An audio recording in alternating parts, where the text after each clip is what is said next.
Hey, deserving listeners, 90 Day Fiancé, let's watch. My name is Dr. Kirk Honda. I'm a therapist and a professor.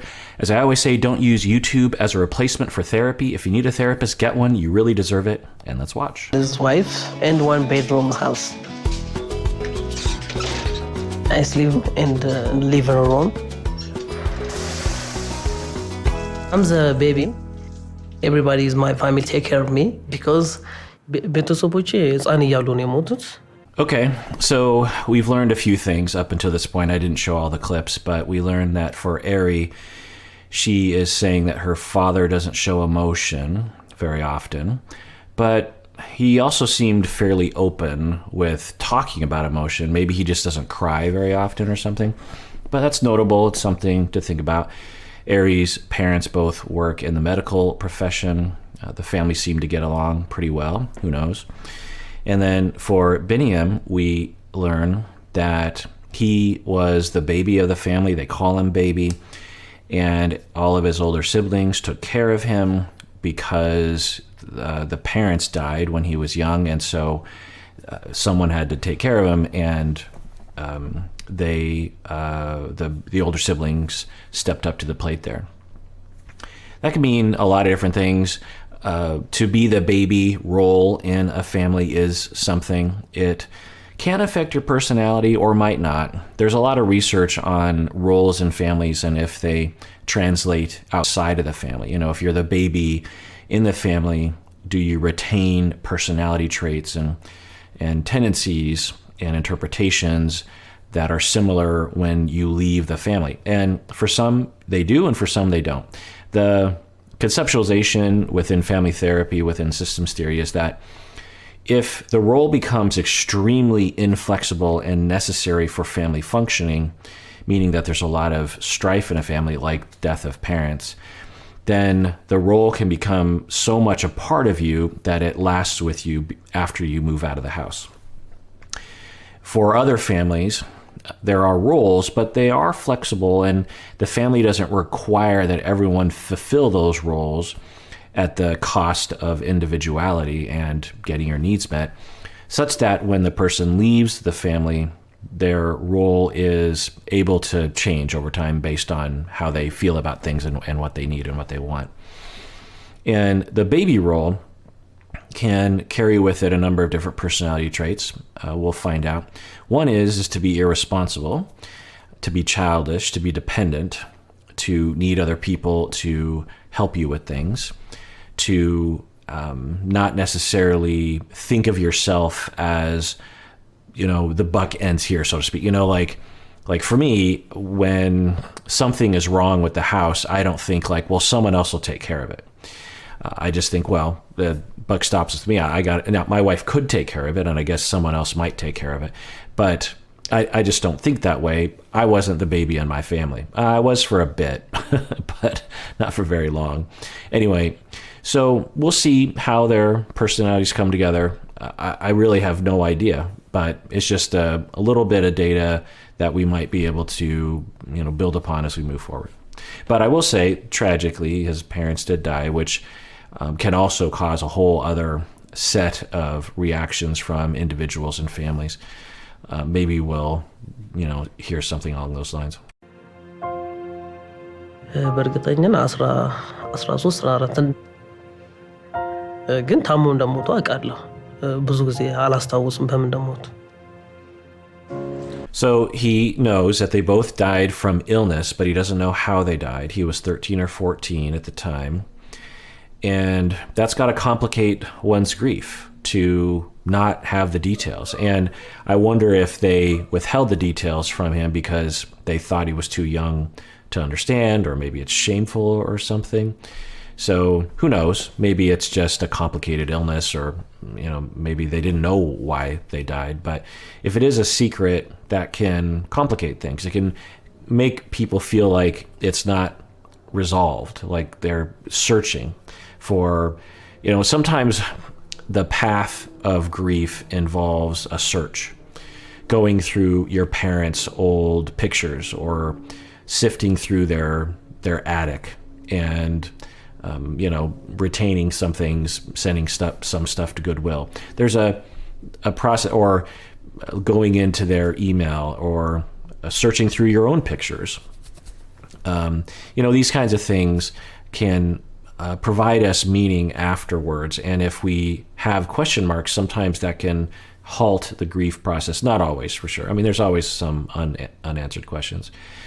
But anyway, we also learned that Biniyam was married before to an American woman and had a child. And it was a similar situation where he was dating an American woman and then they got pregnant unexpectedly. He got married, then they divorced. We also learned that Ari was married to someone from Argentina, I believe. They moved to the States. They were together for 10 years and they divorced, I think, a year ago. So I don't know what that means for us, but it's just something to keep in mind.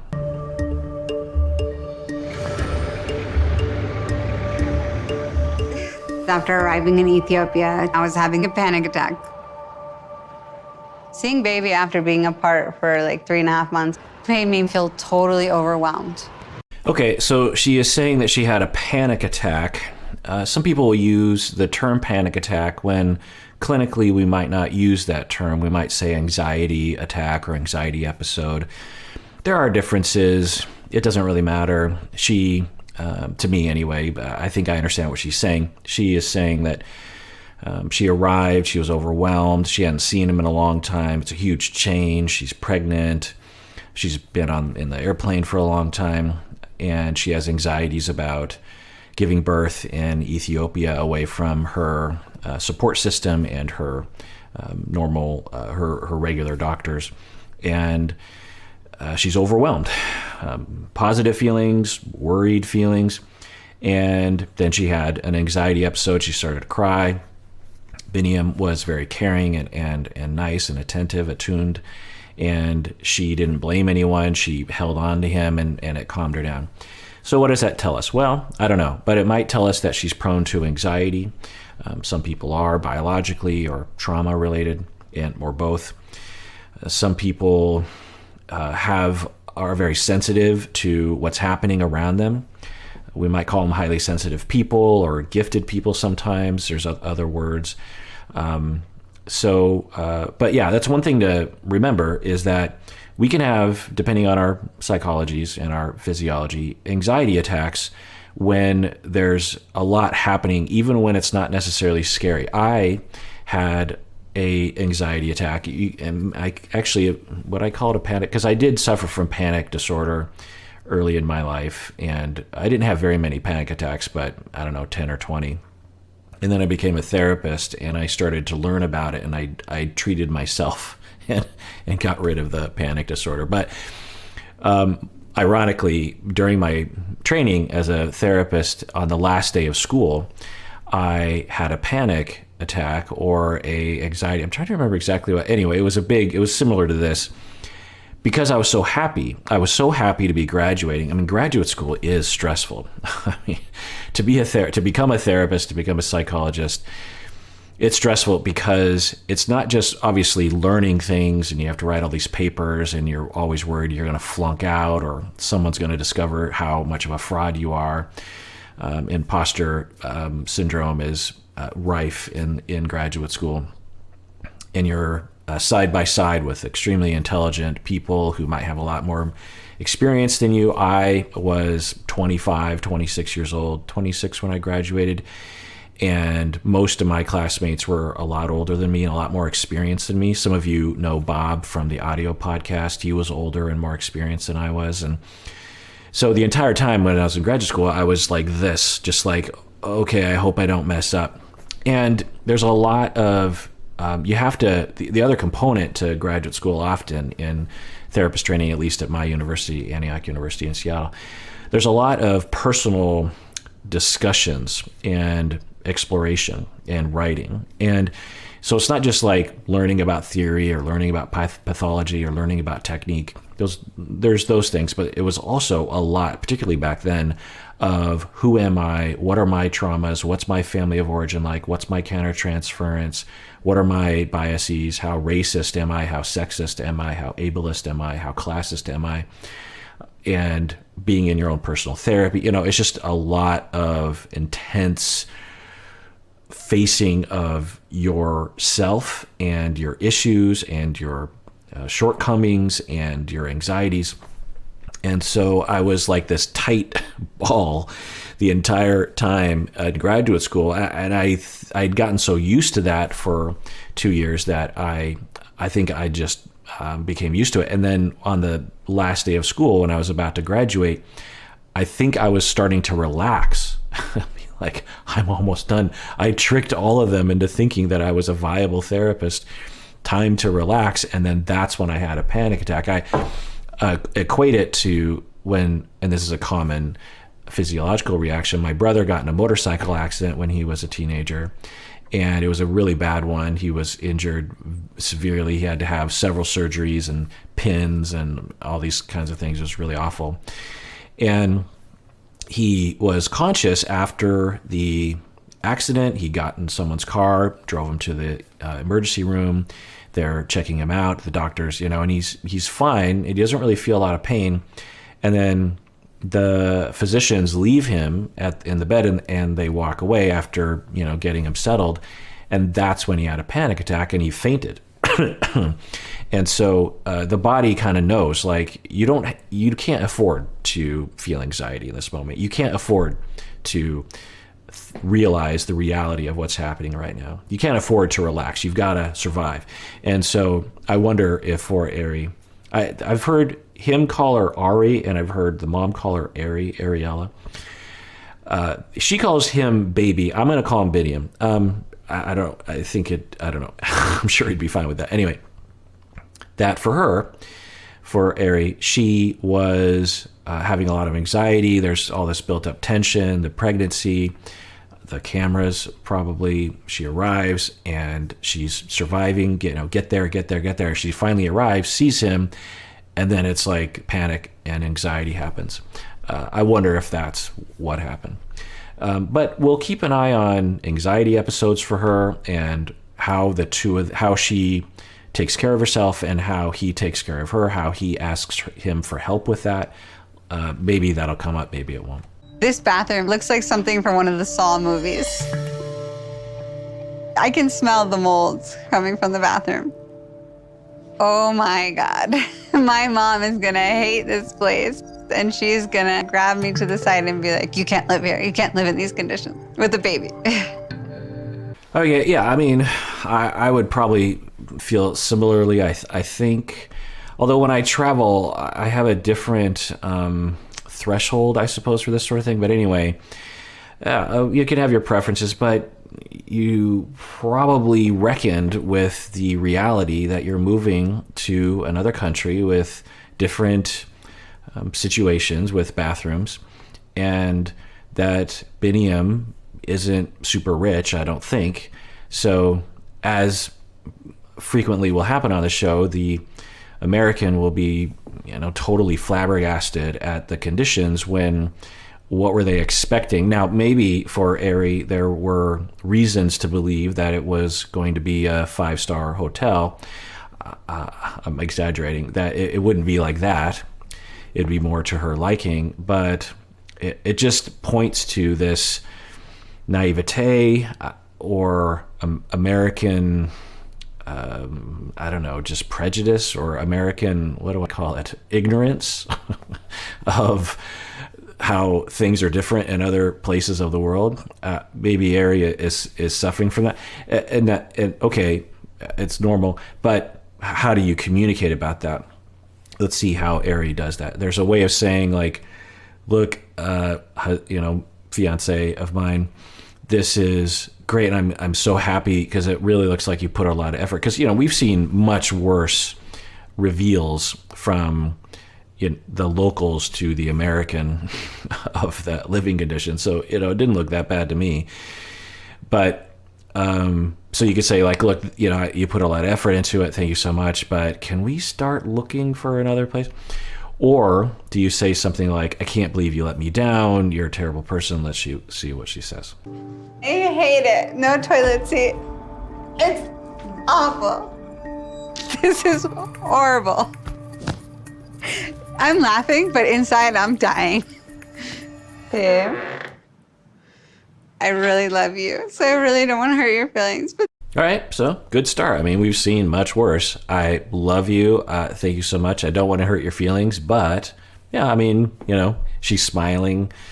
I mean, it's as good as we're going to see on the show, I think. it's terrible. Yeah.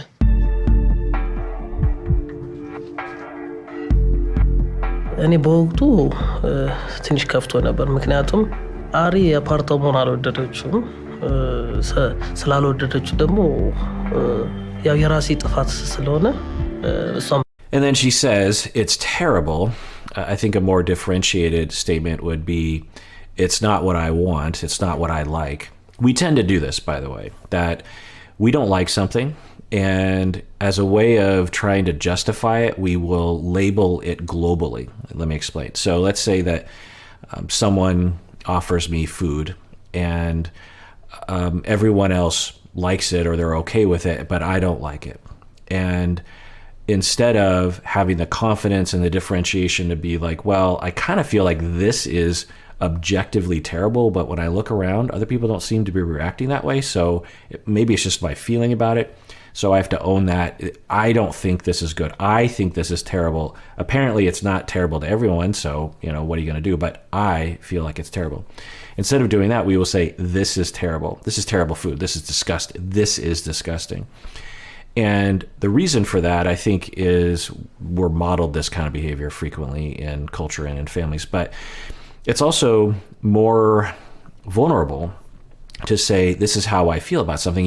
It feels as though you're opening yourself up to criticism or to argument. You say, I think this is terrible. Then we're worried that someone else will say, well, your preferences are wrong, so you need to change your preferences, and you can like the bathroom. If you change your preferences, then the bathroom is fine here.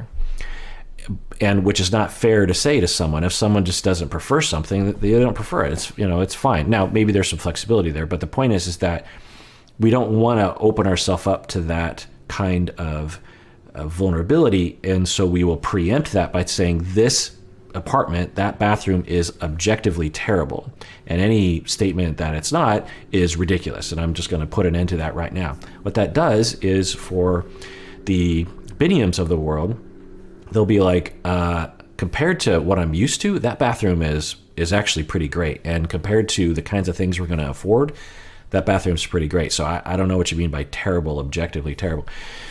So it's okay to have a preference. You can have a preference, and you can just say, and stand on your own 2 feet, say, this might be great to other people, but for me, I don't like this. It's okay. You can totally say that.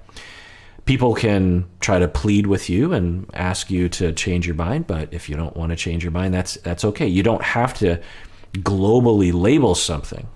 የምትፈልገውን ነገር ስላላሟላሁት በራሴ ነው ያዘንኩት። When you have like a baby, you don't want like dark place, and it's not nice. So we really need to find a nice place. Don't worry. So she's continuing to do that. It's not terrible. But she's saying, when we have a baby, you don't want a dark place. That's not owning your own feeling. It's also assuming that he feels the same way, which I don't think he does. So owning your feelings is to say, when we have the baby, this is not the kind of place that I want to raise my child in. Maybe it's great for you. I don't know. But for me, this just doesn't really fit what I had in mind, what I was hoping for. You can say that, and no one could argue with that. But to say, and Biniyam's being pretty cool at this point, maybe he gets argumentative, but he could absolutely say, what's wrong with this place? I think this place is great. In fact, everyone thinks this, then we start triangulating others into it instead of just owning our own feelings.